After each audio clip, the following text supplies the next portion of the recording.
Venezia senza turismo muore e quindi noi adesso abbiamo il problema contrario di quello che avevamo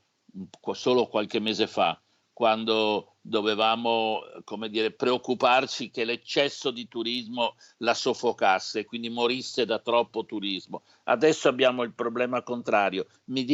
chiedo e vedo che dovremmo trovare un nuovo equilibrio rispetto a una situazione del passato che non è riproponibile, non lo sarà neanche di fatto, ma non lo sarebbe comunque, ma anche una situazione di totale assenza. Dall'altro però l'assenza dei turisti dimostra anche quanti pochi veneziani vivono a Venezia e quindi abbiamo anche un problema di restituire la città ai veneziani, di ripopolarla in qualche modo, cioè ritornare a farla una città viva e una città diciamo di persone che la abitano. La Venezia deserta delle ultime settimane sta portando a riflessioni importanti sul turismo, che, fonte di accesi dibattiti per anni, ora si trova ad affrontare il problema contrario, così come la questione delle grandi navi. Credo che sia un'occasione per riflettere anche seriamente su quale soluzione dare al traffico delle grandi navi, sapendo che intanto siamo tutti d'accordo che andavano tolte dal bacino di San Marco, ma forse anche bisogna ragionare a questo punto in una prospettiva più coraggiosa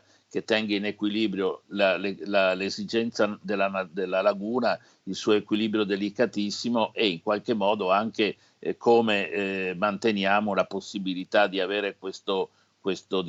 business. Ma attenzione, la novità di questa situazione è che ci dimostra che il nuovo equilibrio deve molto tener conto della sostenibilità ambientale, anche nei modelli di vita che avremo dopo il coronavirus.